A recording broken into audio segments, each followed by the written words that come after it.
Okay. All right. So today what we're going to do is we're going to put Stephen on the hot seat, and we're going to have a kind of a conversation, and we're going to have a conversation that'll really do a deep dive in our actual, in terms of revealing our actual condition, and what we do what happens when we actually see this actual condition. Because what happens is when we see our actual condition, we're either going to go out and try and manipulate ourselves, other people in the world, to try and deal with this fundamental problem, or we can resolve this problem. Okay, so it's very important. So we'll sort of start with that. Okay. Now, and I'll use terms from our Western scriptures in a way, particularly because I like some of those terms when it talks about things like peace and things like comfort, things like fullness or things like that. So, Steve, when you're confronted with life, right, and we're always confronted with a situation where we're always looking at a certain kind of experience. We're having an experience that we like, what we don't like, more than what we like, or less than what we like. Is that right? All the time. It's one of those four. That's what I've found, yeah. All of the time. And what can happen is, in relation to that, suddenly we can find ourselves in various forms of psychological misery. Does that make sense? Like basically unhappiness, a feeling of unhappiness. So that our heart is full of unhappiness. So when I'm unhappy, I'm being that unhappiness, as Dayananda would say, because it's centered on me. So I'm actually being unhappy. So you're familiar with the experience of being unhappy. What I mean by that is it can be a mild kind of dissatisfaction, or it can be intense sort of misery, but it saturates all of us at that particular moment. And we are literally being the unhappiness. Have you ever experienced that? Probably daily. Okay, very good. Okay. And at other times, have you ever had the experience of friction, of disturbance? In other words, being sort of frustrated, like that fighting feeling with ourselves, like, oh my God, I'm such a bloody loser, or other people, all the manifestations of friction, in the sense of disturbance. Okay, so not just misery, we're talking about that fighting feeling. You know what I mean? That. Oh yeah. Whether that's rage or whatever. You're familiar with that one? Well, while building these tiny homes, very often I'll say, "What the hell are these blokes been doing over there? They screwed it up again." Yes, and, but you see, but that's So what happens is something you didn't. Is the fact of something you don't like. Yeah, something I don't like, right? However, forgetting about the fact that they don't like, suddenly what we can really see is that in relation to that something you don't like, you are thrown back into a feeling of hostility, friction, or upset concerning it. Are you familiar with that? Yeah. Angry. Okay. Angry. Yeah. And while we're in that, it feels like what they've done overseas is causing the problem, the frustration. So it seems, right? Yeah. So, it's true that they may have done certain things functionally. It would have been really good if they didn't do it. It would, and maybe they've even acted unethically, right? But that's the fact that we're alive to, but we're withdrawing our attention off the fact that's external, because we want to look at the problem that's here. So forgetting about that, we're experiencing ourselves as angry, as enraged, as in friction, as in that feeling of fighting. So you're familiar with that? I am familiar with that. And let me ask you a question. So, because somebody else did something and now I feel frustrated or angry, that's only a trigger, because the anger is mine, right? It's just surfacing. the universal problem is being revealed, which we're going to go into. That's Okay. not Okay. the universal problem is not normally seen. Okay. Okay. We automatically go cause and effect. That's happened and it's made me this. If that's true, there's no such thing as freedom. Exactly. Yeah, I understand that. There's no such thing ever as freedom. Okay. And have you ever had sometimes, which is a prevalent feeling that we have in our culture, which besides, so we looked at misery, sadness, misery. We're looking at disturbance, but also there's sometimes a feeling of emptiness. Okay, not being full, empty. Yes. Okay. And these are very real existential conditions that everybody that you know suffers from, consciously or unconsciously. Do you see what I mean? So yep. What we all do is we are seeking comfort for our misery.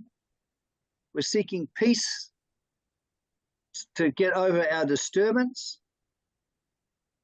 Do you see what I mean? And we're seeking fullness in order to get rid of the emptiness. That's why, when we look at the amount of people, drugs and all of this sort of stuff, alcohol abuse, all of this stuff, is they're trying to deal with themselves. They're trying to deal with what their heart is like.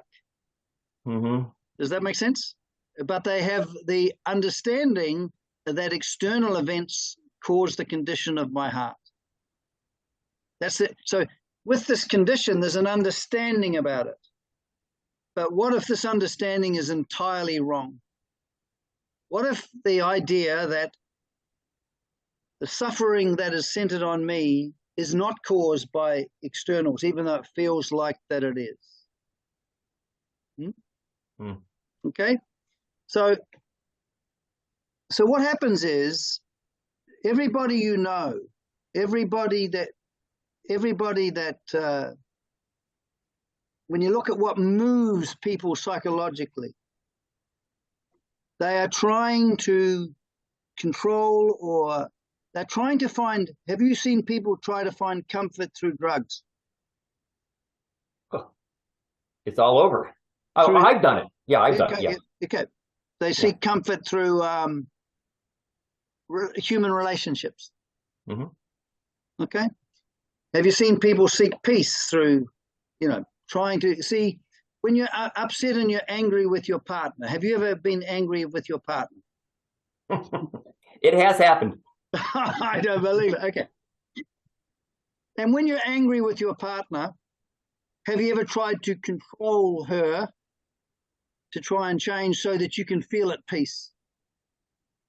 Sure, because I'm right. Yeah, of course. And also, because the very convincing experience sees the cause of the problem, you must change. If you believe that, you must change her. Can't help it.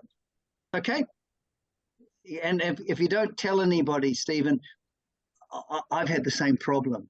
No, don't tell me. It's so disappointing. Yeah, I am really disappointed. Yes. Okay. And sometimes have you ever experienced, so everybody, is seeking, trying to find the good in such a way that the misery will be resolved, the anxiety will be resolved, and the emptiness will be resolved, and the friction will be resolved. They're seeking that good. Yeah. Okay, St. Thomas Aquinas says everyone's seeking the good. The problem is we're seeking it in the wrong place. That's what Swami Dayananda says. Okay? Yeah. So that human life is this compulsive, relentless search for happiness where it's not. That's what Swami Dayananda gives an existential definition of samsara, that we are samsaris because we seek comfort, happiness, peace, and fullness away from ourself, away from where we are. Yep. Externally. So we want to change ourselves, we want to change the world, we want to change other people, and all of that sort of stuff. Now, the question is that the material world of forms, is it transient, or is it abidingly always present, will never ever change, will ever in terms of this material world, is there any permanence? Constantly changing. Constantly changing. So if I take comfort in the fact of my physical health, if I take comfort in that, how reliable is that? That's a tough one, but it's not very reliable. No, you can have the experience of being reasonably comfortable physically. Would that be true? Mm-hmm. But whether we like it or not, we're going to be facing old age, sickness, and death. And that's becoming more apparent. That's so true. Right? Now, so if I can't find an abiding comfort that is distinct from circumstances, comfortable circumstances, I can understand. It's good to, relatively speaking, it's good to pursue and be as comfortable as possible, right? Mm-hmm. But it doesn't matter how comfortable it is, it's going to be limited. And it's going to be transient. Yeah, we don't have control over that. Okay, so when the Buddhists say that, for example, the Shin Buddhists say that the winds of impermanence are continually blowing, is that true? Yes, that's a good one. Mm-hmm. Yeah. Time is the great remover. It removes our friends because they die. It removes our youthfulness and strength. So when people are emotionally dependent upon the world, on material existence, emotionally dependent on other people and things for their comfort, for their feeling of peace, and for a sense of completion or fullness, there's a problem, isn't there? Because it's not very permanent and it will always disappoint. Yep. Okay. So, and we have this idea, this whole understanding that goes along with this pursuit, of a misdirected pursuit of where we think the good is. We have an understanding that the good is to be found external to ourselves, and that if we're unhappy or whatever, it's caused by external things. Yep. So we have an understanding. That's the general way of that's the general way of understanding the world and how it works and how we find our happiness. Yeah. Fortunately for us, I don't believe that anymore. But no, that's right. Well, you don't now. Well, I want to just go into that.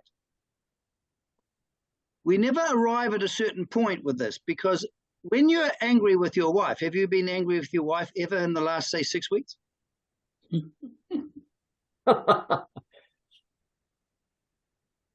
Yes, probably. Okay. At that moment, you didn't believe any of the thing that you said that you believed.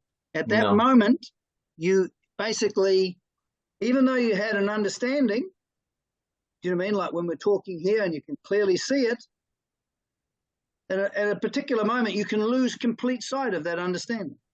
Mm-hmm. Mm-hmm. Does that make sense? Because you see, when you look at what did Swami Dayananda do? What he did was he unfolded a vision of God, which is basically the good that God is.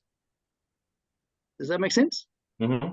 Because you see, in our Western scriptures, what do we say? The source of joy, the source of peace, and the source of comfort comes from where? Within ourselves. No. God is the source of our comfort, our peace. Yeah. Okay. Of course, it arrives at ourselves, right? Like when we are being peaceful, it's not away from us, is it? It's what we're being. It's not like I have peace. There's me here and I've got this peace, is it? No. When we're being peaceful, it's non-dual, isn't it? Mm-hmm. When we're being comforted by the presence of God, that comfort is we're being that comfortable state, aren't we? Mm. And when we're being joyful, there may be no ego satisfaction. There may be trials and tribulations happening to us, but we are rooted in the good that is God. Does that make sense? Yes. Bede, you have to give me 1 minute. I have to turn our air conditioner on. It's really hot in here. Okay. It's 108 degrees here in Tucson. Okay. 42 C. Okay. 1 minute. So you tracking with us, Catherine? Yes, I am. Yes. Okay.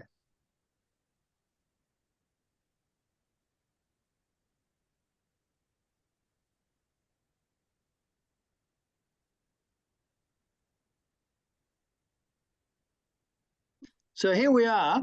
We're caught up in this orientation to life, right? Right? Where fundamentally, because we're cut off, you see, because we're cut off from the good of God, does that make sense? Mm-hmm. We can't help but be miserable without comfort. You know what it feels like to be without comfort? Nothing can comfort you. Absolutely. Okay. We're caught up in friction, so we're disturbed. No peace. And we're empty. There's no fullness. Right? Yep. This is our life as a human being cut off from the good that is God. Are we clear on that? Mm-hmm. So what Swami Dayananda said, basically, that in terms of our materialistic life, when we're living materialistically, in other words, we don't have spiritual understanding which opens up the good of God. That's basically the whole point of spiritual understanding, is to awaken to the presence of God. Because when we awaken to the presence of God, we find ourselves participating in his life as our own life, don't we? Mm. Okay? So what Swami Dayananda did was basically reveal the good of God, the value of God. You know the value of the value? Yeah. See, if we don't see the value of a spiritual life, we won't pursue it. Now, most people now, in our society now, it's pretty basically materialistic. There is no supernatural above nature. There's nothing. All there is material processes. So when you look at this cup, this is a form, a physical form, an arrangement of electrons and protons and all of that stuff, isn't it? It's a physical form, made of physical matter in a particular form. You are just simply exactly the same as that cup. You're just physical matter arranged in a complex form. That's materialism. That is the philosophy of materialism. There is nothing else. You have the same status as this cup.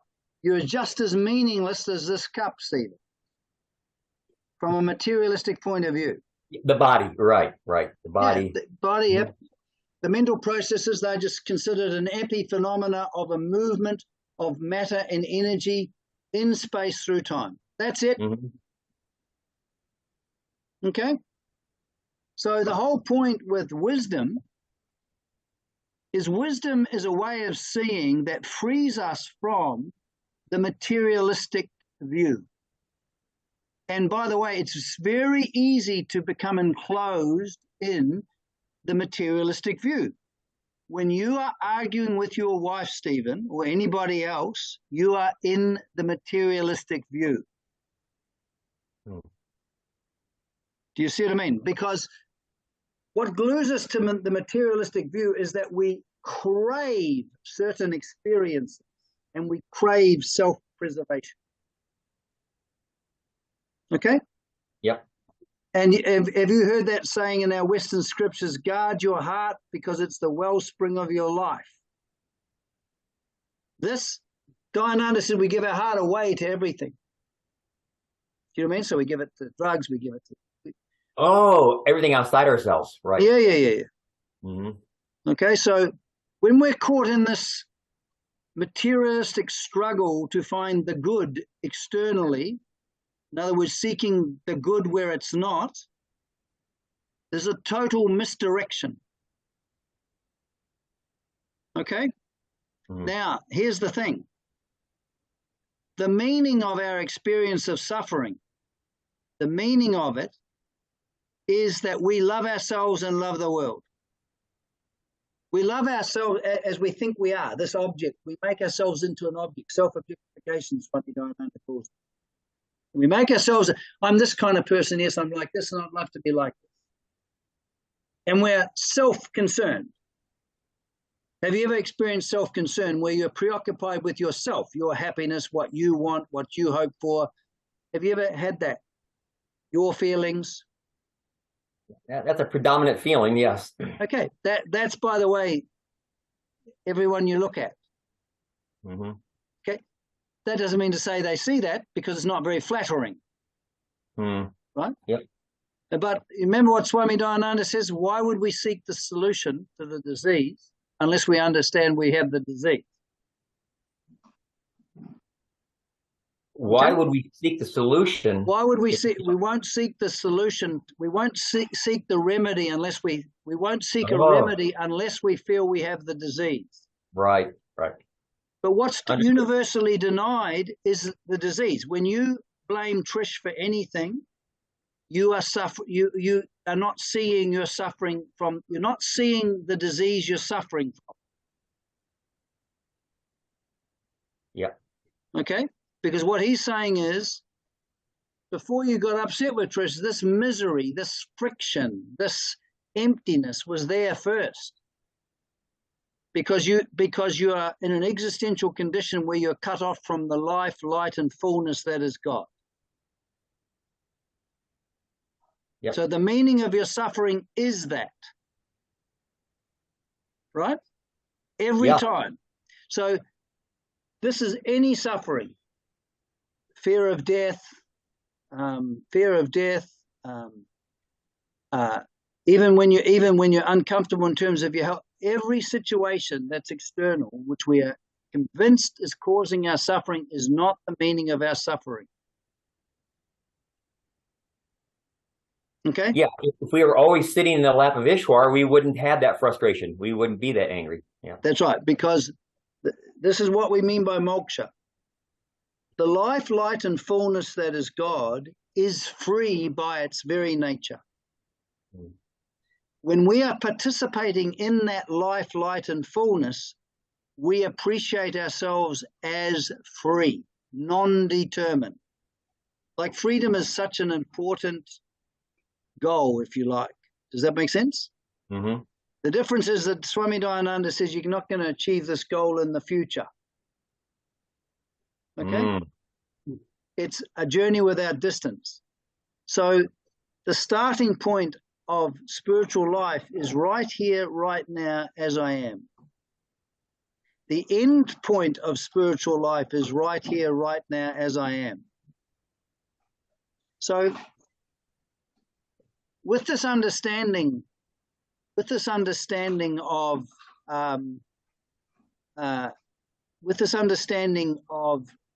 what the problem is, right? With this understanding, what happens is, just hold on. Excuse me, Mother.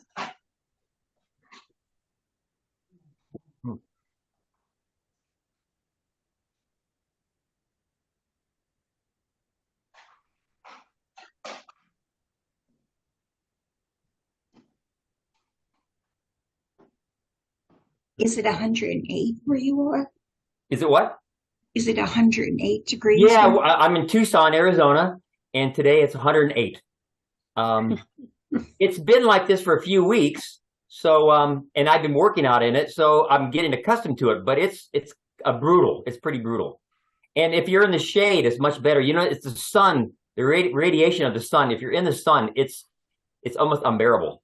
But we've been trying to work under shade, and It's not too bad. How is it in New Jersey? Well, the last couple of days it was like 90, but it's supposed to break tomorrow. Well, 90 in New Jersey is really hot. It's really hot. Yeah. Yeah. It was only just for a couple of days, but yes, very. Yeah.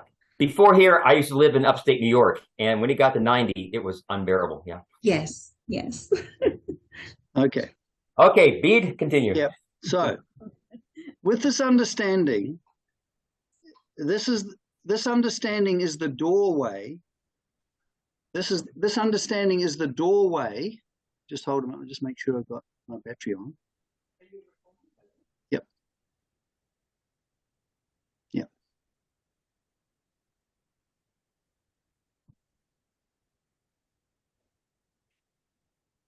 If we don't arrive at ourselves as we are, there's no, the place of transformation is right here, right now, as I am. But if we try to use an external means to try and resolve the pain that's here, it will always fail. You mean if I go out and get a beer when I'm angry, that's the wrong attitude? Well, no, all I'm saying is that doesn't resolve it. It doesn't resolve it. Okay, that's all you're saying. But it can give you the experience of resolving it. Oh, so you're saying it's okay then? Okay. Sorry? No. Oh, yes. People can have the experience of resolving the fundamental problem. If I get successful at bragging and I'm liked and admired by other people, I can have the experience of being free of the problem.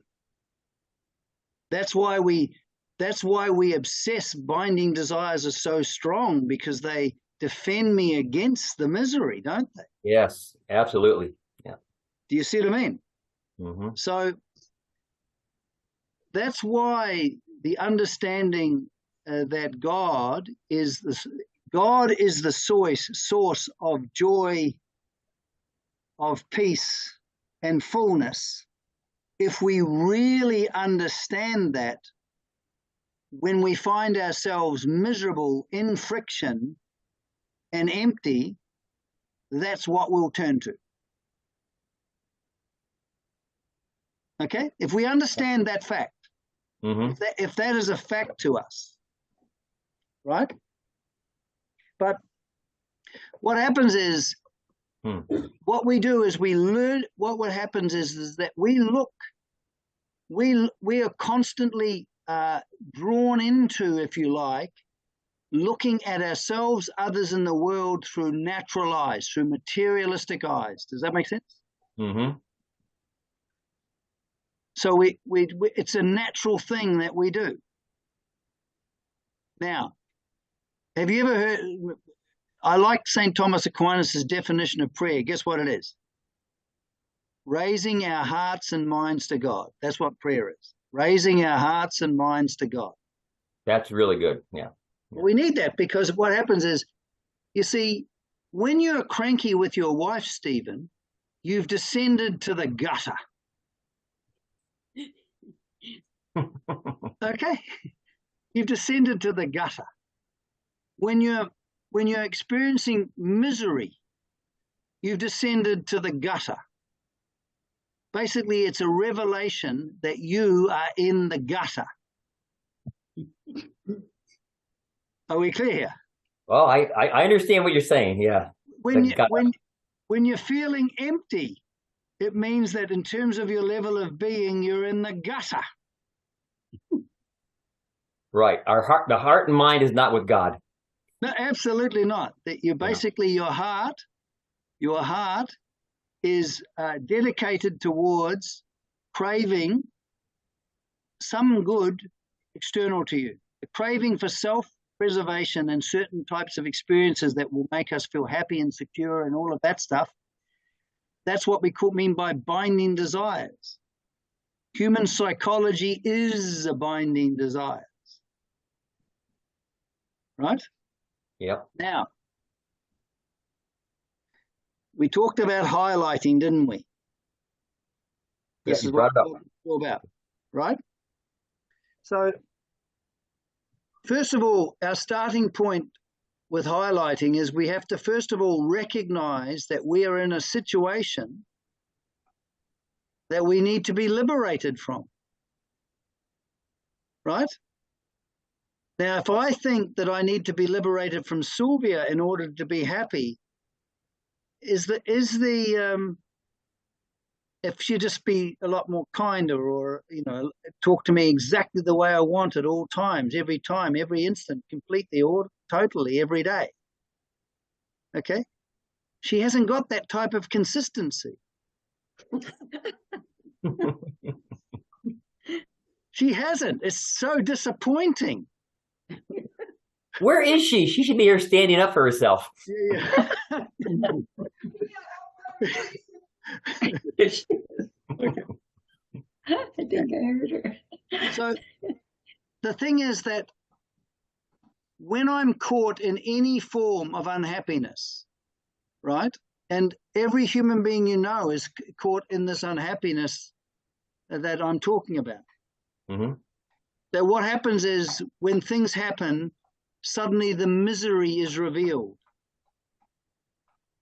And then in that misery, we seek comfort, don't we? We seek comfort where it's not found, by the way, where we might have the experience of comfort when we go to the pub and get drunk. Okay? I don't do that anymore. I used to a lot. But we seek this striving to deal with ourselves, right? We don't realize, see, in order to resolve this suffering, we have to first of all be aware of it, and we have to also understand it in the right light. We have to disengage from the cause and effect thinking, which belongs to horizontal life, isn't it? This happened, and then this happened, therefore that caused this. Sylvia said I did something I don't like, I now feel miserable. If I can change Sylvia, or if she can take it back, I can feel happy again. Mm. Now, when I look at my suffering like that, can I resolve the misery that has become evident in my life? Or the friction, the hatred? Can I? You can, yes, if you look at it the right way. Yes, if I look at it the right way. But if I look at it the wrong way, and I am convinced that the source of my suffering is something external to me. Oh, you'll never resolve it fully. No, it's an end-sum game. We lose. It doesn't matter what you do in your life, Stephen. One day, everything of the material form that you are, is that going to last forever? No, we know it's not. No, but when you're feeling a little bit happy and a bit physically okay, do you take comfort in that? Sure, we all like that. That's it. Relatively, you've got relative comfort, haven't you? Mm-hmm. When you're feeling disturbed, not disturbed, but just simply feeling okay. I feel good about myself. That one. Okay. You can have the experience of peacefulness, can't you? Mm-hmm. It's not peace. Do you know what I mean? It's the experience of the absence of disturbance. Oh, so you're saying that's not peace. That's just the No. absence of, okay. I can go to a movie and I can be disturbed, get lost in a movie and I'm feeling good. Mm-hmm. Then I become addicted to watching series and all this stuff. Mm-hmm. Do you mean all of human life is an escape, a resistance against this fundamental problem? In our Western scriptures, have you ever heard of that, the vine and the branches, and then when the branch is a withering branch if it's cut off from the vine? Yep. Okay, human beings are cut off from the vine. That's a fundamental fact. Does that make sense? Right. Until they're not. Until they're not, right? So at any one moment, I'm either in the gutter. Do you see what I mean? And you've already confessed to the fact that you slip into that one, right? Okay. Yes. Okay. So we want to be able to lift ourselves out of the gutter in a sense. We want to be able to have a resolution of that. Okay? You're tracking with me so far? Yeah. Okay. Now we begin to understand what we mean by being prayer or whatever. It's raising our hearts and mind to God. Our heart and our mind, right? Now, where it comes important with the mind is this, is that what lifts us up is wisdom. Now, what I mean by that is this, is that when we're caught up, when we suddenly recognize that we have the problem, okay, there's a recognition. Here's this universal problem. Because we've only got one problem, Stephen. We've got one solution, actually. Okay? We've got functional problems that we have to deal with, making a living, earning money, and all of that stuff. Some of the things we're going to try are going to work. Some aren't. You know what I mean?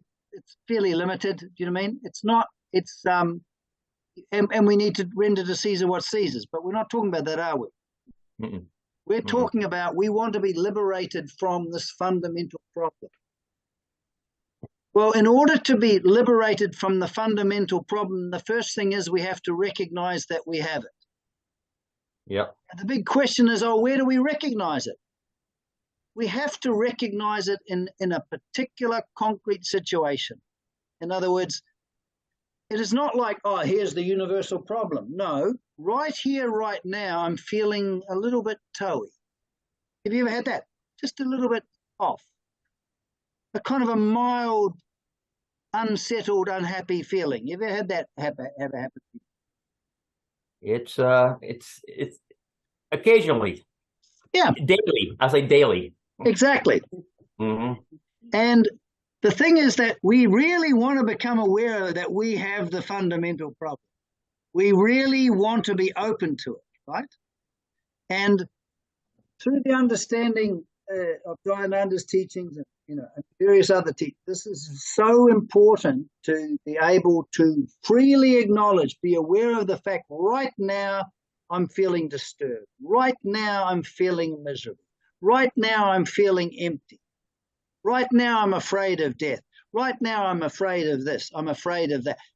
We do not definitely want to deny any of that. Because what we want to do is we want to be alive to facts. So the recognition of the problem is the first step for transformation. Would you see that? Mm-hmm.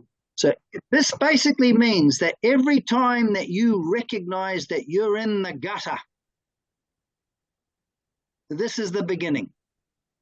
This is the necessary beginning, the starting point of transformation. Are we clear on that?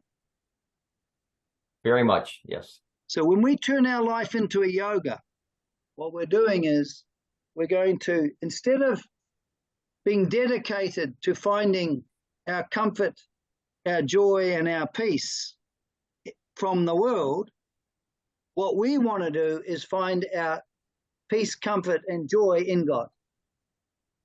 Does that make sense? Oh, yeah. Okay.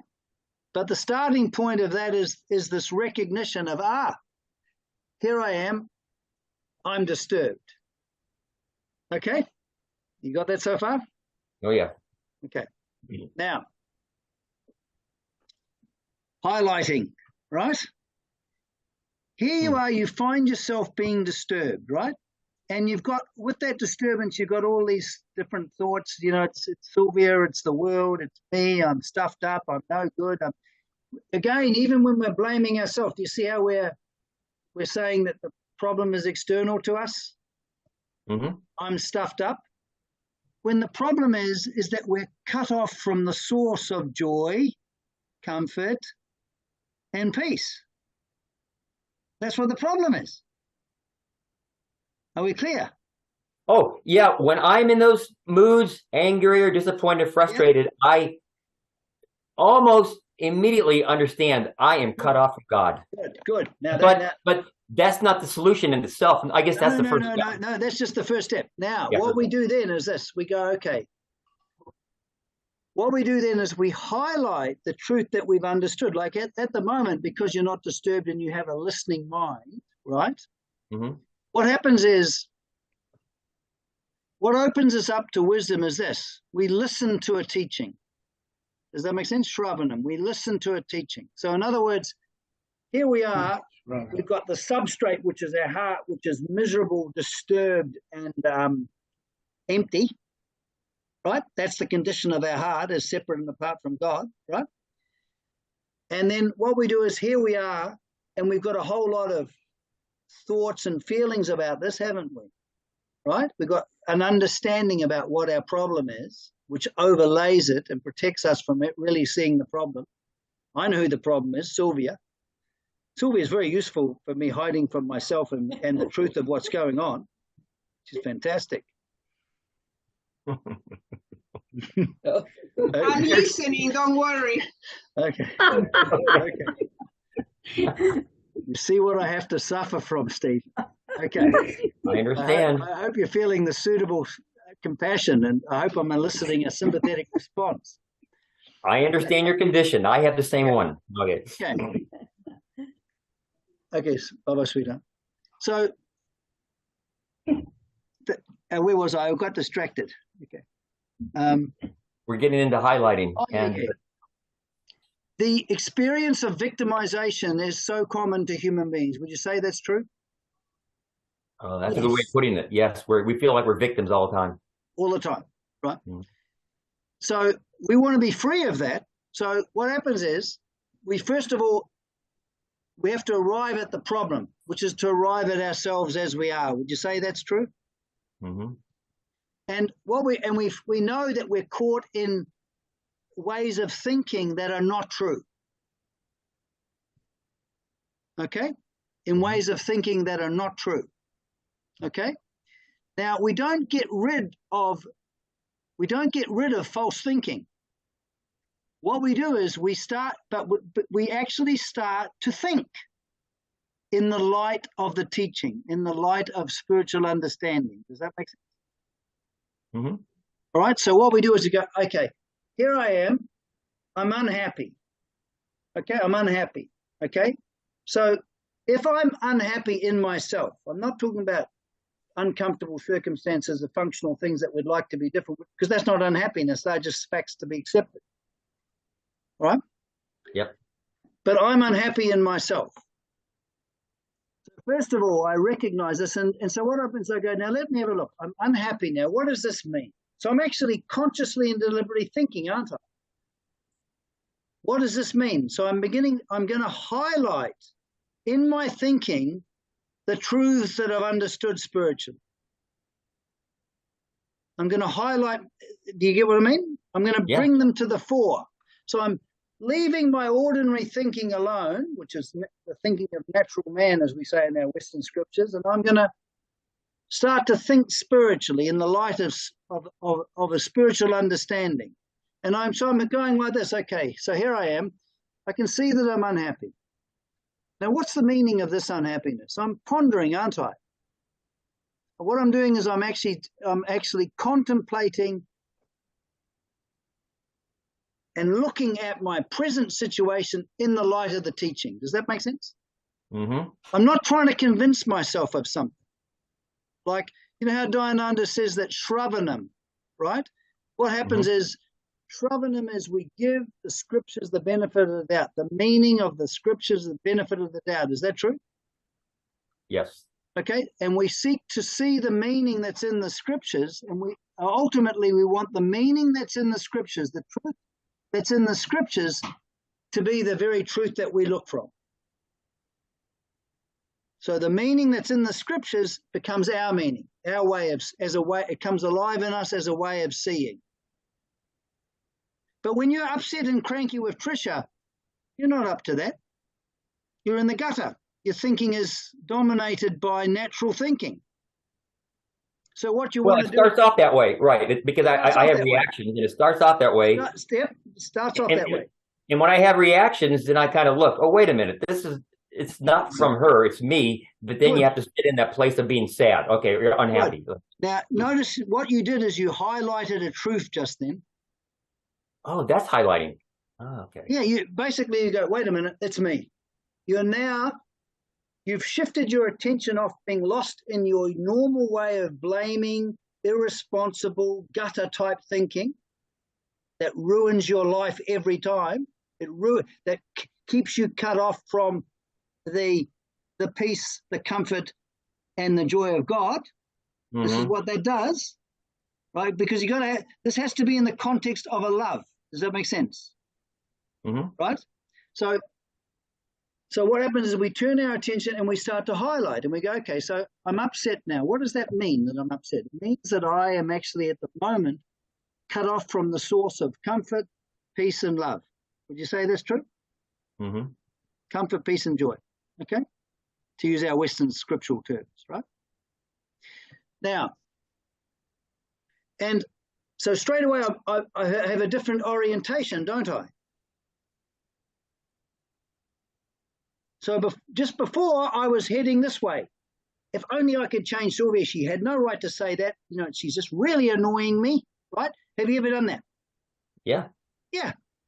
Okay. Complete and utter blindness. Okay. See, what we notice how when you're upset with someone, your heart isn't full of goodwill or love, is it? It's full of ill will. Ill will. And your thinking is stupid because it's not full of wisdom. Right. And you dislike it. I see that's one of those things you dislike.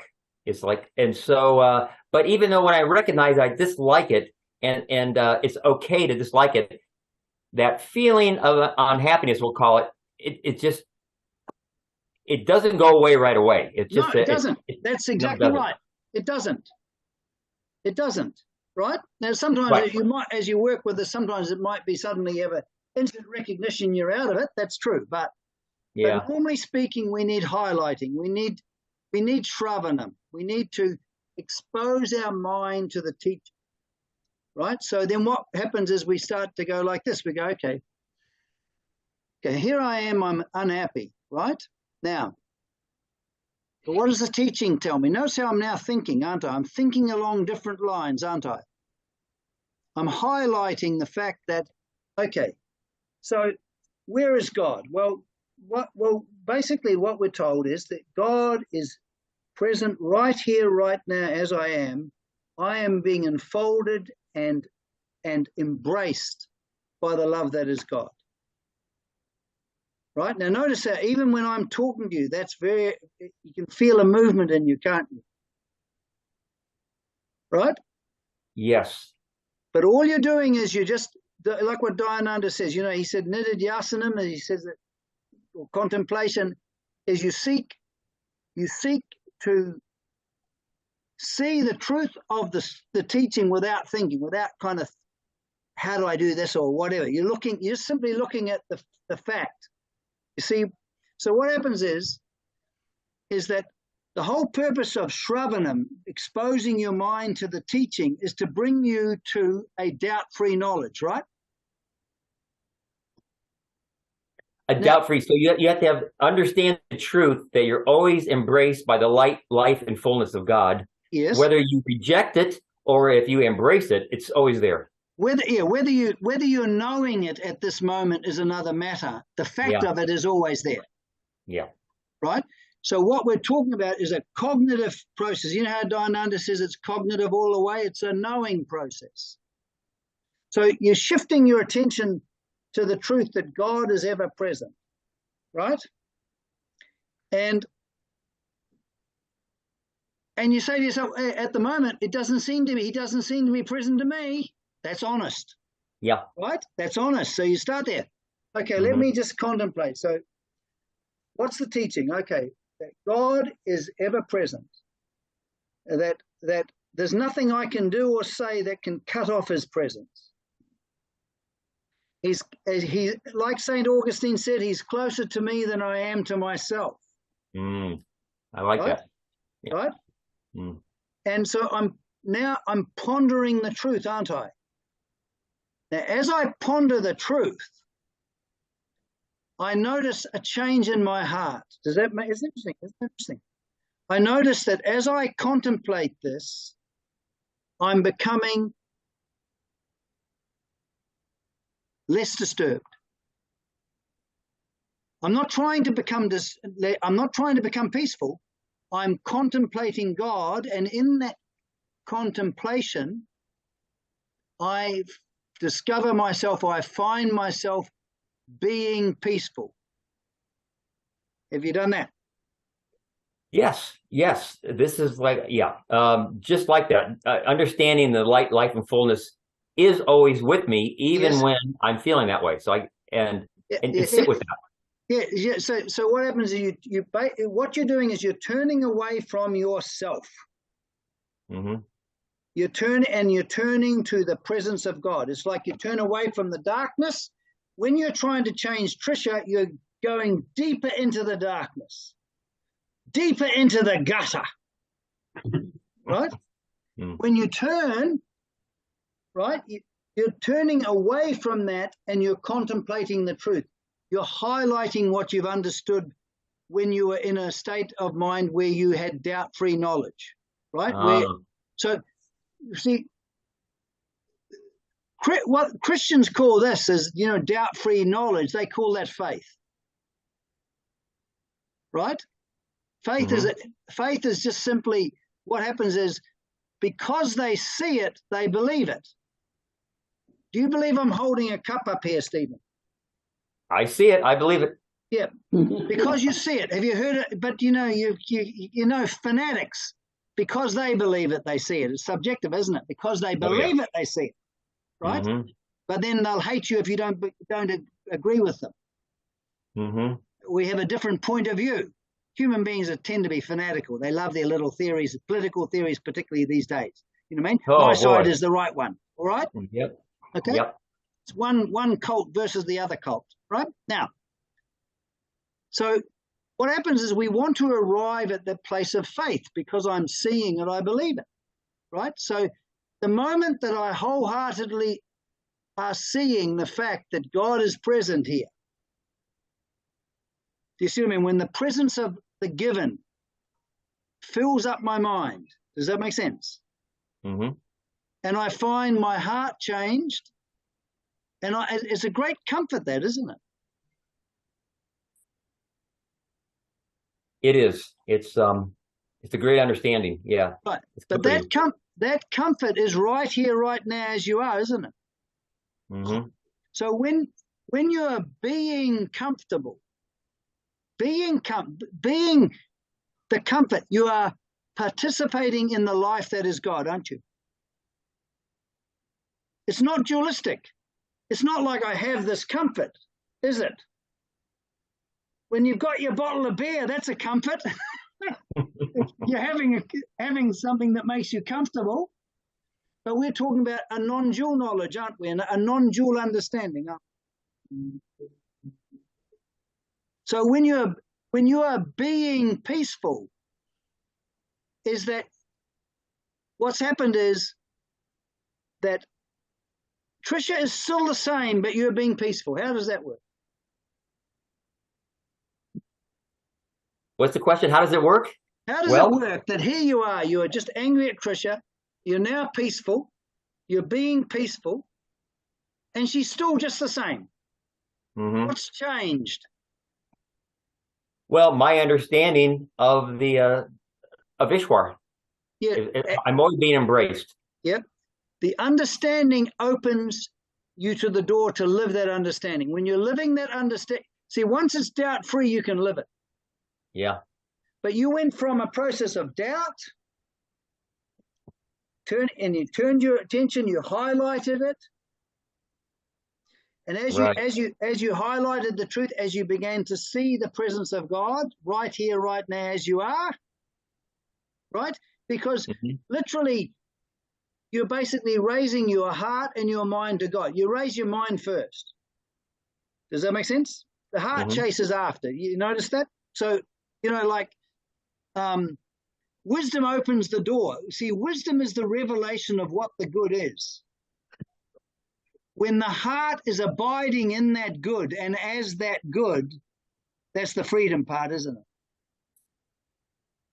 Yes. When the heart is there, that's the freedom. Yeah. So wisdom opens the door to the truth. And then, have you ever heard that saying, the truth will set you free? Mm-hmm. Right? When we see the truth, we are set free. And when it's a doubt-free knowledge, we just see it. Because we see it, we believe it. That's gnosis, isn't it? That's wisdom. So what you did was, instead of relying on your wisdom, Trisha's a bloody so-and-so, that's your wisdom, right? Mm-hmm. You relied on God's wisdom. And when God's wisdom obtains as your wisdom, so when you're seeing the situation in the right and truthful light, right, you're actually exercising spiritual understanding, right? You're seeing through spiritual eyes, no longer through physical eyes. What happens? Well, there's a sense of peace comes over me. Right. Yes. Yeah. In other words, there's a transformation of your heart and mind. Okay. Yes. Yeah. Which is the transformation of you. Right. So this is the practice of highlighting that needs to be done daily, constantly. I mean, whenever you're feeling out of that lap. Yeah. Yeah. You see, I know people these days, the idea that we need salvation is not exactly a popular idea. But when you understand being cut off from God, we need salvation from that, don't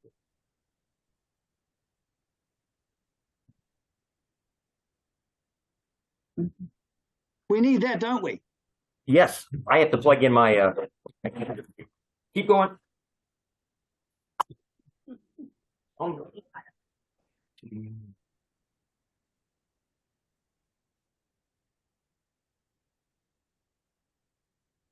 Okay.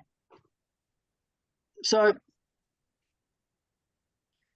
we can see that we need salvation in the sense that when I notice that I'm fallen away from the truth, from being, does that make sense? From living the good as my life. You see, what's wonderful is that we can live the good of God as our life. Is that true? Mm-hmm. Right? And basically that is given existential verification. We can verify that for ourselves when we're living the good of God as our life. We are being peaceful, even though the situation may be destructive, not to our liking. The misery in our heart, we're comfortable. We're experiencing the comfort that comes from living our true life. So we're lifted out of misery. And we're also lifted out of emptiness. Does that make sense? Yes. Now, what we're continually working with, what you're saying is right. We are now going to continually work with resolving the ego into Ishvara, as Dayananda says. Not one day I'm going to resolve my ego. That's ridiculous. What I'm going to do is, if I find myself in any way disturbed in my heart, in friction, or miserable in myself, or feeling empty, what I'm talking about. What we're going to do is we're going to understand that that is the starting point right here, right now, as I am, of my spiritual practice. Does that make sense? Yep. Right? Yep. Now, does that mean, now this is where in our Western scriptures, have you ever heard the saying, we have to die daily? Yeah. Yes, I've heard that. Yeah. Mm-hmm. So here you are. You have to die to your life as separate and apart from God. Is that a burden or is that probably a relief? Well, if you believe that understanding, it's a relief, right? Of course it's a relief. Yeah.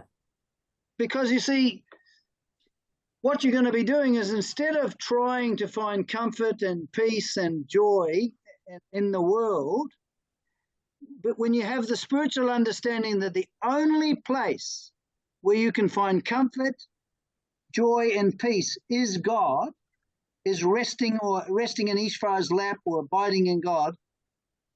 If once we really understand that this is where our salvation lies. This is where the good of God is. And why it's so valuable is it gives us a freedom that is not dependent upon anything.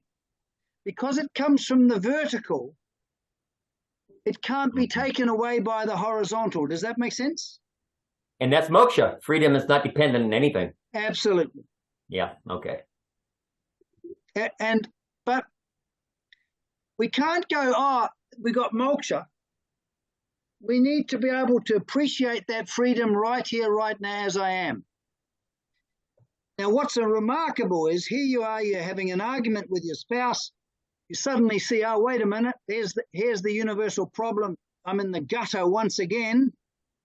You then turn by contemplation or by recalling, highlighting the wisdom, right? Mm-hmm. And then when you actually reach where you're actually seeing through the eyes of that wisdom, then it's doubt-free, isn't it? It's not like you've got contra thoughts. There's no doubt about it. It's just simply, it's what Dayananda calls doubt-free knowledge, right? Which Christians call faith. When you're looking at it through the eyes of faith or through doubt-free knowledge, you can now live that as a way of being, can't you? You can live that understanding as a way of being. Then it's non-dual, isn't it? Absolutely non-dual. Yes. Yeah, you're not knowing peace, you're being peace, and in that being of peace, you are knowing peace. It's not something you have. Because in the world we have to grab an object and have it close in order to feel okay, don't we? We've got to have the bottle of beer, we've got to have the people or whatever it is. Mm-hmm. So this whole process of highlighting is the bridge. Does that make sense? You notice that you're caught up. That's the first step. That's God. That's the spiritual wisdom obtaining in you and showing you you've lost your way. There you go again, Steve, running away from me. Right. So the first thing is whenever you're pissed off at something, frustrated by somebody, a trigger outside yourself Doesn't is matter. you think it's causing your issues, to understand, no, it's not that. It's my fundamental problem of being cut off from the vine. From right. the comfort, the peace, and the joy of God. Yeah, I kind of like your idea. Just come to when that happens, just think, oh, I'm in the gutter. And I kind of like that. I understand what you mean by the gutter. I'm in the gutter, and actually I'm being embraced by the light, life, and fullness of Ishwar. So yes, I'm going to embrace that. In fact, the light is showing you that you're in the gutter. It's a kind action. It's saying, Stephen, there you go again, running away from me. Could you please come back? I like that. So when you admit yourself, oh, I'm in the gutter, well, that's the light of Ishwar shining onto you, right? Yes, and it's giving not the other person. It's giving you a new set of eyes, and you're going, I'm in the gutter, as opposed to Trisha's being a bitch. Right, it's her fault. Right. Yeah. Or it could be, you can admit, she might be in the gutter too, but I don't have to be there with her. Yeah. Well, you got to watch that because that can be a little bit tricky. But he's not here. I can say that. Okay, yeah. So the point is that's where we have this, in our Western scriptures, have you heard that saying, choose ye this day which master you're going to serve? Mm. Right at that point when you're angry at Trish, you can either serve yourself and continue into the gutter, or you can choose to turn. Thank goodness for that. Mm. Thank goodness for that. And only when we have wisdom, do you understand you have a choice? Yeah. You see, because we've been talking about this and I'm exposing our minds to the Dayananda's teaching, which the beginning of the teaching is that the problem is centered on us, right? Because the problem is centered on us, that understanding, when that understanding comes alive in us as our way of seeing, that is wisdom. Mm. Right? Because you're not going to get that the horizontal view is cause and effect horizontally. I'm upset because I've got something wrong with my mind. I'm upset because of someone else. I'm upset because of the condition of my physical body. I'm upset because of the world, my circumstances. Right? That is darkness. The moment I say, I know what I'm upset. What's the meaning of it?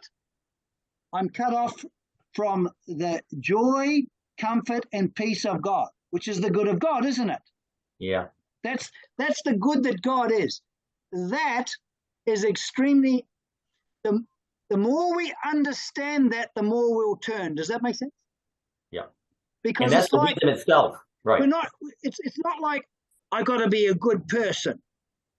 It's I'm bloody cold and I want to get warm. Do you see what I mean? So it's our spiritual practice is based on the love of God. What does that mean? Well, when we awaken to the good of God, we love it. We can't help it. To some measure. It's not perfect. It's to some measure. And that can deepen. Does that make sense? Mm-hmm. So the more that love of God deepens, the more we turn. Does that make sense? Yeah. We're not being moralistic here.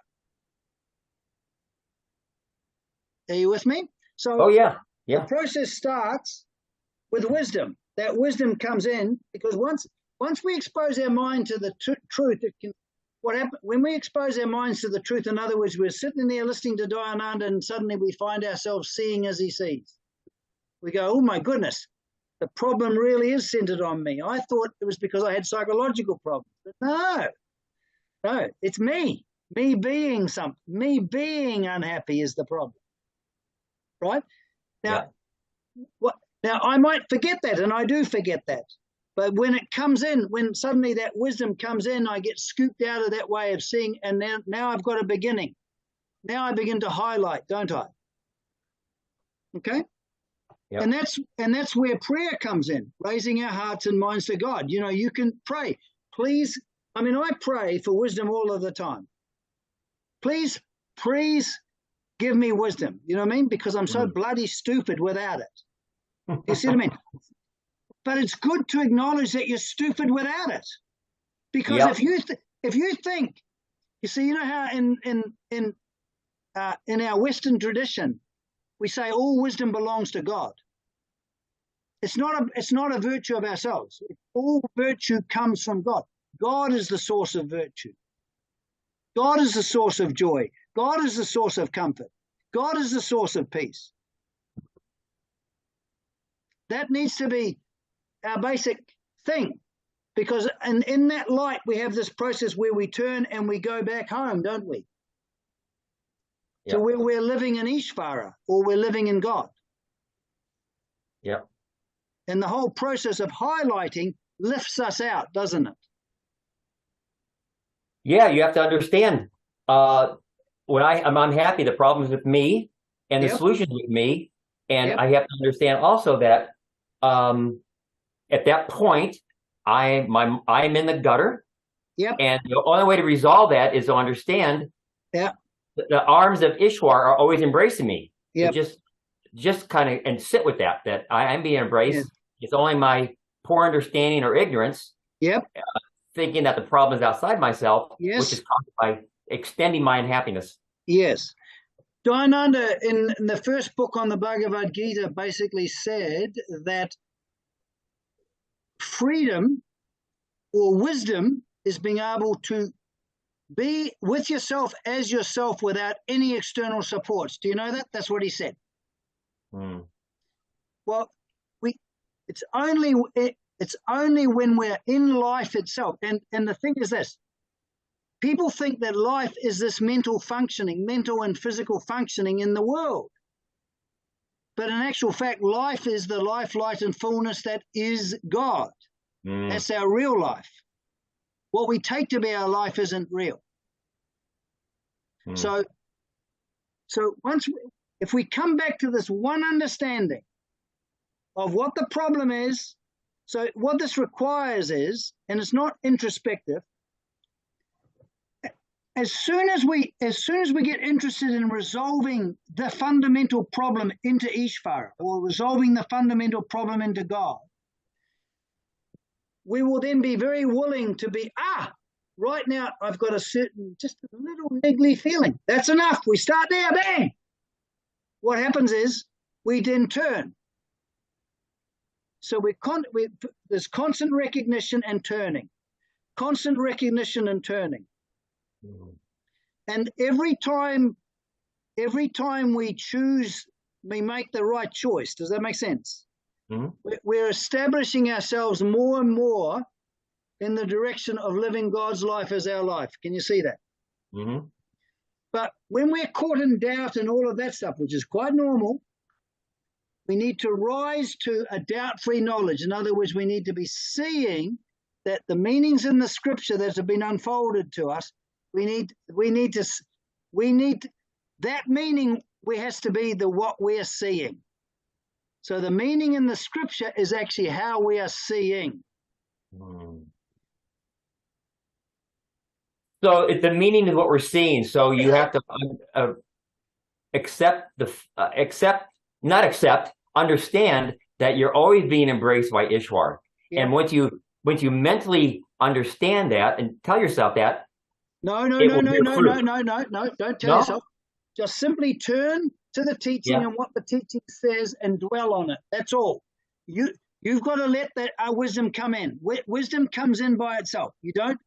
So you're not saying you have to believe it. No, don't believe it. Don't believe it, because you got to. Now this is where Christians sometimes go wrong. We believe because we see. So we just turn our attention and wait until because it's a gift. Wisdom is a gift. We receive wisdom. So we turn our attention and we're looking at what something is. And we're just pondering it in the light of what we've heard. And then what we find is we suddenly find ourselves seeing that way. Okay. We don't tell ourselves anything. If we're in a lack of faith, we stay in a lack of faith. Does that make sense? If we're full of doubt, we stay with the full of doubt, and we just turn and we just ponder the teaching. And we can just simply say, please help me understand this. Please help me understand that you are here with me. I like it. That's a nice prayer.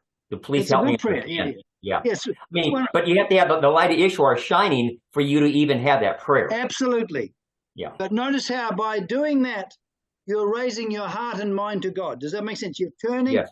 We need to pray. Do you see what I mean? But we pray to receive. We don't tell ourselves the truth. Got it. Okay.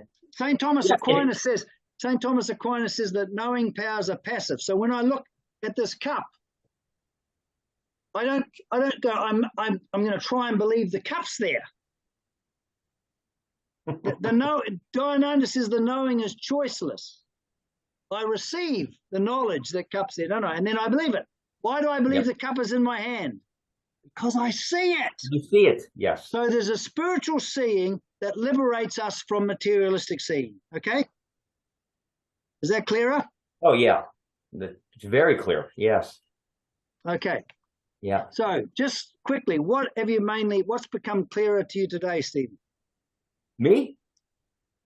Well, in life, we're always chasing happiness where it's not. And so when we understand, oh, wait a minute, the light and life and fullness of Ishwar is where our true happiness comes from. Yep. And then we need to understand the problems we have, unhappiness, whatever they are, that the problem's with me.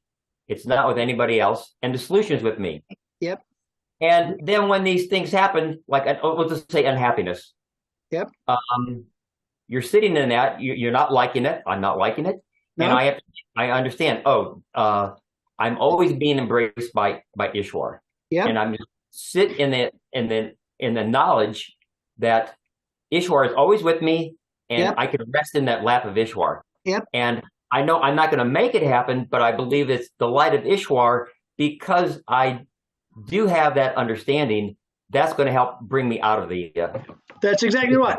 That's exactly. So what you're doing is you're thinking and pondering about Ishvara or God. Yeah. So the highlighting is actually pondering highlighting it. Yes, you're highlighting it. Okay. Yeah. You're highlighting it.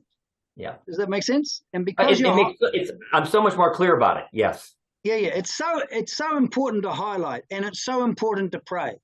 Do you see Yeah. what I mean? You can say, look, when you pray, and you're just honestly, look, I don't know what it is. I just feeling off. I don't know what to do with myself. You know what I mean? Please help me with this. You know what I mean? Yeah. Now, what you've done is you're turning and you're giving form to your yearning. You see, everyone, you know, this longing we have for joy and comfort and peace. Everyone's got that, but that longing is for God. The only way we really satisfy that longing is God. That's the problem. So when we turn and we just simply we pray, we ponder, and we wait, right? You'll find that because of that, and when you pray, it's a revelation of your heart. You're giving form to the most core yearning of your heart, aren't you? Yes. You know when you're feeling shitty, Stephen. Absolutely. Yes. Right. But now what we're doing is we're not trying to hide that. We actually want that to come up because we want to turn and resolve it into God. Does that make sense? Mm-hmm. So we convert our life into a yoga. That's very good, Stephen. So one thing, though, you said you're feeling shitty. Now, I understand sometimes you're just feeling shitty and you just have to wrestle with it. Like, oh, this is the condition I am experiencing right now. Yeah, but good or bad, it's shitty. Yeah. You recognize that but then get busy highlighting. Turn. Got it. Yeah. Okay. So you don't just sit there in the misery. Yeah. Like that's just the starting point because we want to turn to the source of joy, comfort, and peace, don't we? And intelligence. Mm-hmm. That's the source of it. That turning, and then as we learn, we start to participate in that very life that is God. When we're participating in that life that is God as our life, we're co-joined with God, aren't we? Yeah. And it's non-dual. It's not me and God, is it? It's God's life as my life. Oh, yeah, my life, right. Yeah. Mm-hmm. It's one and the same, right? It's non-dual. Yeah. It's non-dual. Yeah. Yeah. I wouldn't say one and the same, but I'd say not two.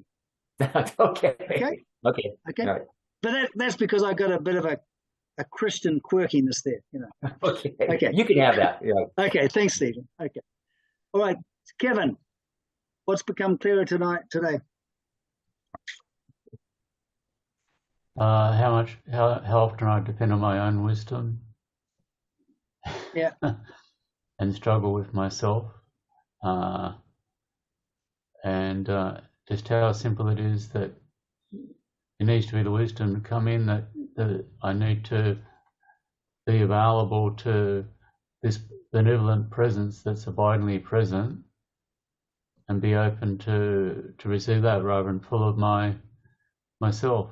What I take myself to be is my thoughts about myself, others, the world. I'm in darkness, really. Dayananda says we're either living in our world or in Ishvar's world. He makes it pretty clear.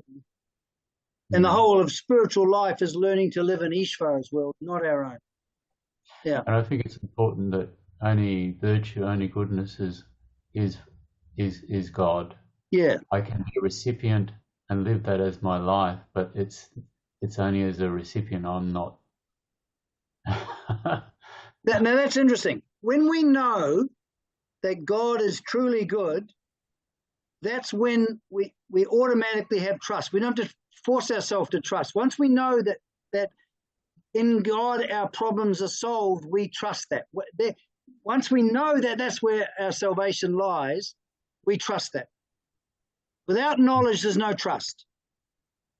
Do you know what I mean? If you're not sure about it, if it's not doubt-free, there's no trust.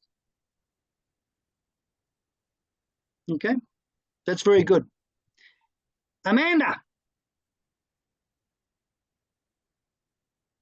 Okay. Turn. Can you see me? Yep. Did it make sense today? Yes, it did make sense. First of all, when you mentioned the good, something woke up in me. Just that word and that phrase was good to hear. Yeah. And I experienced a little bit of what we're talking about. I was agitated and then stopped the car, and I had a little card in it, and on the back of it was the Lord's Prayer. Mm-hmm. And so I read that slowly, and I could say I contemplated it. Mm-hmm. Mm-hmm. And that was good. Turning towards something like that, and realizing the state you're in, and turning to some contemplation of the truth. Very good. Thank you. That was helpful. The whole talk was very helpful. It raises you above the gutter. Yes, I'm going to remember that gutter. And it's good to use the word like gutter because it's juicy, you see, because yes, when you have a spiritual aversion to being in the gutter, and then you have a desire to go home. Without the recognition of the darkness and the gutterness of it, there'll be no aversion and there'll be no desire. Yes. Yeah. That's very good. Okay. Catherine. Well, when you were talking about change, and you said something about the Buddha, was it Buddhism, and it's always change. We know everything. The winds of impermanence are continually blowing. Yes, yes. And that even the people we know change, the people we know we love pass on. Well, as human beings, we're connected to each other. Mm-hmm. I mean, where one human being is born out of another. Mm-hmm. And I used to think, like, if a person was in a family that wasn't good, like, they should just leave. But then I began to realize that people can't just leave because there's a strong a bond that's there. Mm-hmm. And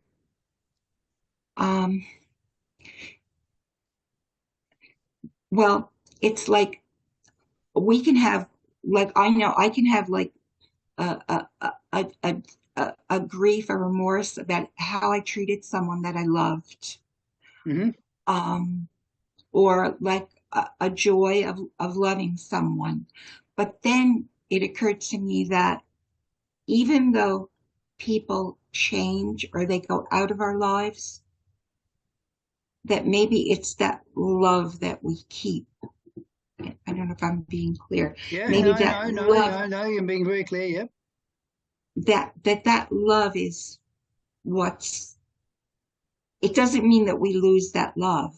No. That love stays there. Yeah. I guess that's, yes. Yeah. The whole point is that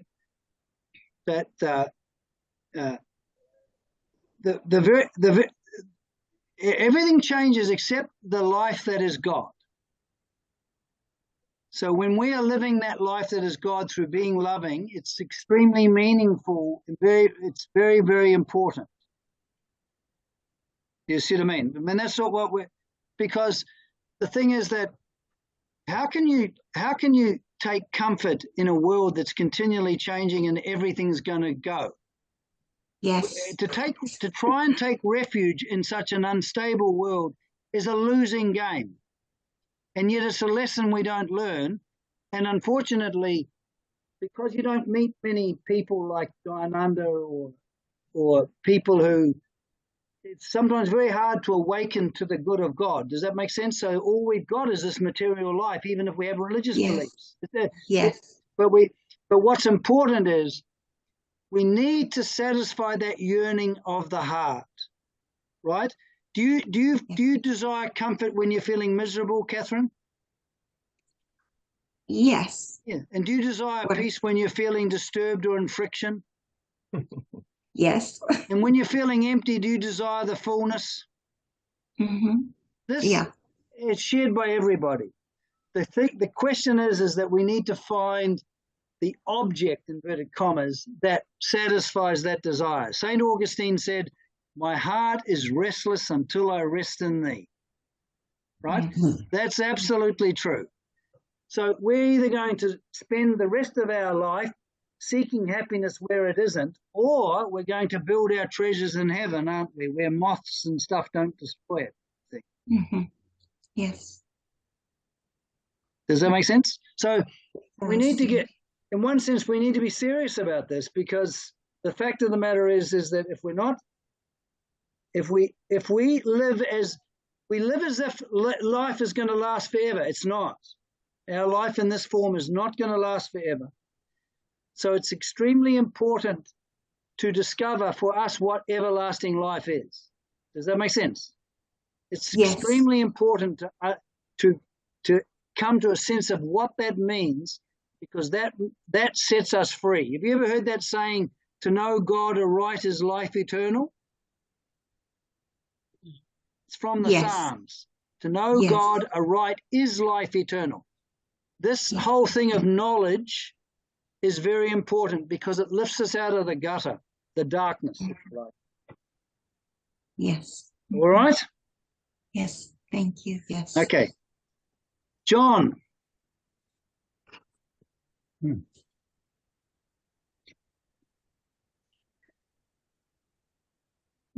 I guess one of the things that stood out tonight was when you spoke about the vine not being separated from the source. And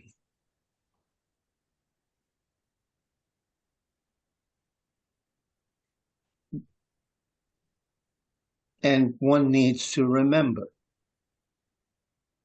And that's how one connects with the source, by remembering oneself. I'd say remembering God. I prefer that terminology, because so-called remembering myself, well, I'm not sure what that means. It can mean different things, but I think it's very important in one sense to turn away from what we normally think of as ourself. So to turn to God is to arrive at our real life. Yes. God is our life.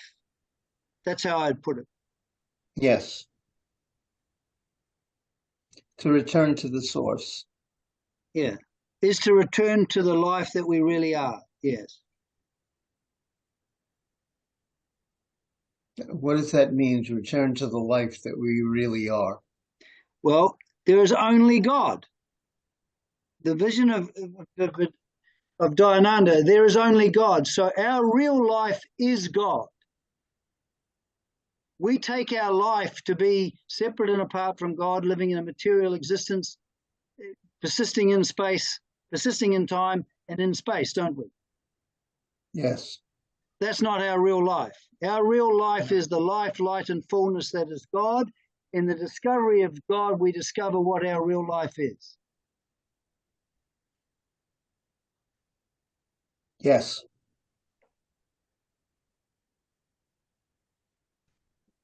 It's like what Diana, when we're at home with ourselves, the only time for Dayananda, we're only at home with ourselves when we're at home in God.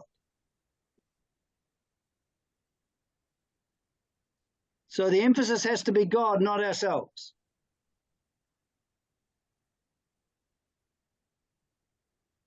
Yes. Can I say something, Bede? Yep. Normally we take our life to be what we think, our thoughts about ourselves, and we take that to be real. Yeah. Whereas our real life is our very life and being that we can't think about, we can only be it. Yes. So when we're actually being peaceful, when we're being the peacefulness that comes from God, we are being peaceful. That is our real life. But it's a gift, I believe. Yeah. Yeah. Is that clear, John? I know people have different views on this, but yes, it's clear. Yeah. Okay. Robert, I love the glasses. You look like a kind of an older version of Tom Cruise. Oh, that sounds good. Yeah. So, So I like very much the acronym CRAT, which now I hope I remember is what it stands for. CRAT. Constant recognition and turning. Oh, yeah, absolutely. That's a dying daily, as St. Paul would say. And in addition, turning is synonymous with pondering. And I love to ponder. Yeah. So there's hope for me because of my pondering. And very useful is the exchange. Ponder the fact that remembering yourself means remembering God. Yes. That's the means. The means is awareness of God's presence. Then we find that our presence and God's presence are not two separate things. And the other thing is that what did you say about, what would you say before? Oh yeah, the pondering. You see, if you're fixated on a snake, right? But you turn your attention. But if you're fixated on looking at a snake, what you seek to do is you turn to the rope and you keep pondering the rope. You keep seeking to see the rope. The moment you see the rope fully and properly, the rest go. You see, a lot of people try and change their thinking. Have you seen people? We don't worry about changing our thinking. We turn our thinking to the truth and we ponder it. So and then that raises our mind, doesn't it? And as we keep pondering it, we find our heart catches up. Have you noticed that? Do you see what I mean? And then we're out of it. Do you see what I mean? We're what Dayananda calls resting in the lap of Ishvara. Mm-hmm. Now, when you're resting in the lap of Ishvara, three things become evident. And we'll end on this. The first thing is we find ourselves being composed. We're no longer made up of parts. We're being. St. Thomas Aquinas says being has no parts. So we find ourselves without parts. All right? So we're simply being composed together. Right? We also appreciate the fact of being free. In other words, the state we're being, I wouldn't say state, but what we are being is not determined by what's happening in front of us or the absence or presence of anything. So we begin to really appreciate what freedom means in a practical sense, because it hasn't been caused by anything that's happened. The cause is our coming to appreciate the presence of God, right? And lastly, which is really important, is we have what Dayananda calls self-satisfaction. We're at home with ourselves, right? We're at home with ourselves because we're at home in reality. And because we're at home with ourselves, we're lifted out of all the different forms of self-dissatisfaction. So this what he means by resting in the lap of Ishvara, it doesn't mean thinking about God. It means living our real life, and in the living of that real life, we find ourselves composed, free, and at home. It's an existential condition that what Dayananda calls it is an attitude born out of the understanding of God. What he meant by attitude is a way of being.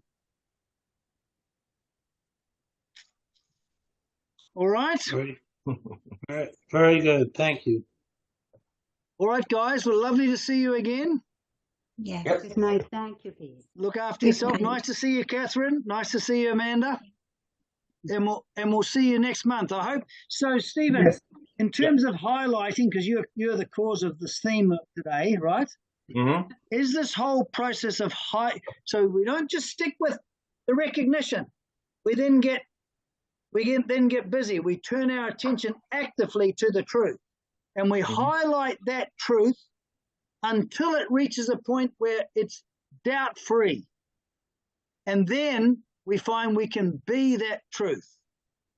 Does that make sense? I get it. And you know, I have been doing that. I just didn't connect that was highlighting. I didn't understand. But yes, I understand it much better. Yeah. It's really the process of Shravanam. We turn and we expose our mind to the teaching. And then we arrive at a doubt-free knowledge, and then Nididhyasana is living that knowledge, isn't it? Right. It's the Nididhyasana of actually accepting that and living that, and then when things come up, actually bringing to the forefront the knowledge. Yeah. Yeah. The reflection is you reflect because you're doubting, so you're reflecting in order to be doubt-free.